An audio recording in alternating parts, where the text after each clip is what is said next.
जय माता दी। हिंदू कहानी संग्रह में आप सभी का स्वागत है।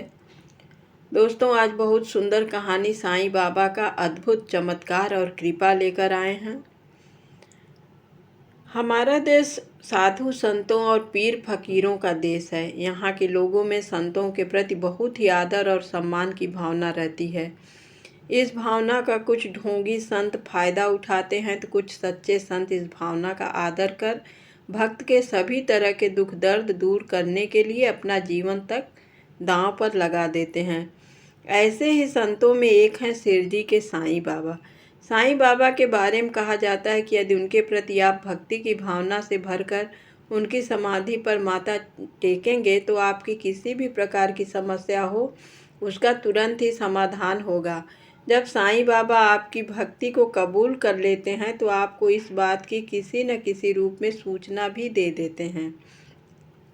साईं न हिंदू हैं और न मुसलमान, वे सिर्फ अपने भक्तों के दुख दर्द दूर करने वाले बाबा हैं। अपने भक्तों के कष्ट दूर करना कोई चमत्कार नहीं है, लेकिन उनके भक्त इसे चमत्कार ही मानते हैं। साईं बाबा ने अपने जीवन काल में कई ऐसे चमत्कार दिखाए जिससे कुछ लोगों ने उनको राम का अंश जाना तो कुछ ने श्याम का। साईं बाबा के कुछ चमत्कार को जानते हैं। मध्य प्रदेश के हरदा गांव के एक निवासी दत्तोपंत जी साईं बाबा के बहुत बड़े भक्त थे। वे लगभग 14 वर्ष से पेट दर्द की पीड़ा से परेशान थे। उन्होंने हर तरह का इलाज कराया लेकिन उनकी पीड़ा का समाधान नहीं हुआ। साईं बाबा की प्रसिद्धि की चर्चा सुनकर वे भी बाबा के दर्शन के लिए शिरडी पहुंच गए।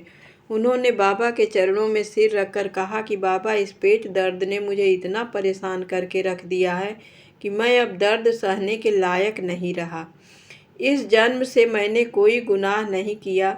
हो सकता है कि यह मेरे पिछले किसी जन्म का कोई पाप हो जो अब तक मेरा पीछा नहीं छोड़ रहा है। बाबा ने दंतोपंत की ओर प्रेम पूर्ण भाव से देखकर उसके सिर पर वरद हस्त रखा और कहा कि अच्छे हो जाओगे। फिर बाबा ने उन्हें ऊदी भी दी। बाबा के आशीर्वाद और ऊदी प्रसाद से वे पूरी तरह स्वस्थ हो गए। फिर उन्हें भविष्य में कभी कोई रोग और शोक नहीं हुआ। कहते भी हैं कि पहला सुख निरोगी काया। एक गांव में गोपाल राव नामक एक इंस्पेक्टर थे। वे सुबह सुबह अपने दरवाजे के पास खड़े थे कि तभी गांव का एक मेहतर अपनी पत्नी के साथ वहां से गुजरा। जैसे ही उन दोनों की दृष्टि गोपाल राय पर पड़ी, मेहतरानी अपने पति से बोली कि सुबह सुबह किस निपूते का मुंह देख लिया। अब पता नहीं हम जहां जा रहे हैं वहां पहुंच पाएंगे या नहीं। आज रहने दो, कल चलेंगे।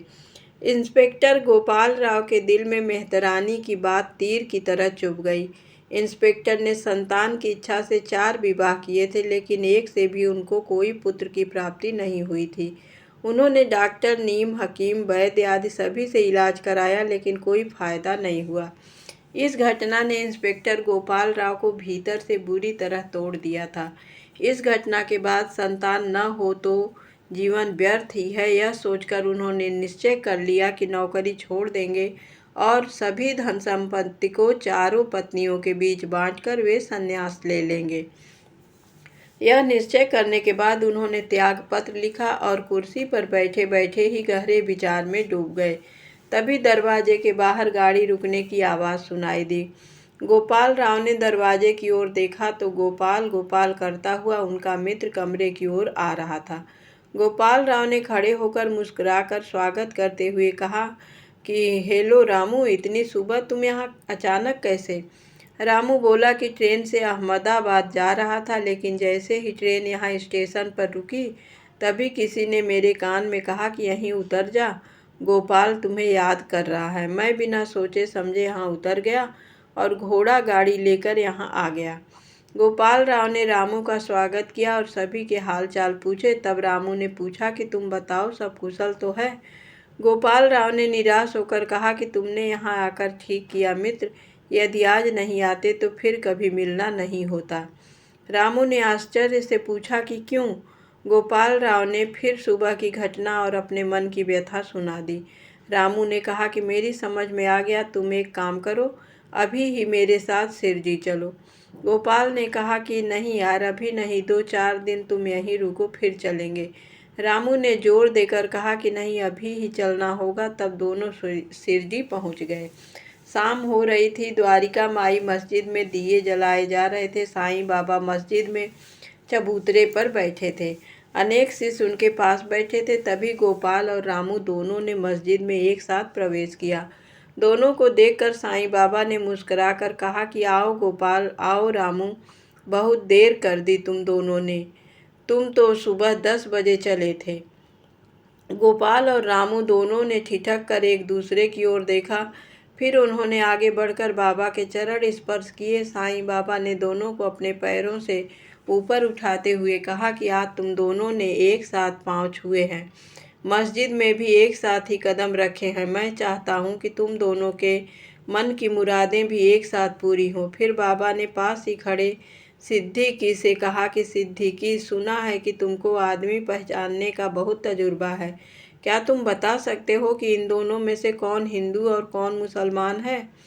सिद्दीकी ने गौर से देखने के बाद कहा कि बाबा, मुझे तो दोनों ही हिंदू भी और मुसलमान भी दिखाई दे रहे हैं। आज तो मेरी बूढ़ी आंखें धोखा खा रही हैं। बाबा ने कहा कि तुम ठीक कहते हो हाजी सिद्दीकी, ये दोनों हिंदू भी हैं और मुसलमान भी। मैं भी यह चाहता हूँ कि इनका रूप ऐसा ही बना रहे। रामू का वास्तविक नाम अहमद अली था, लेकिन उसने अपना नाम रामू रख लिया था।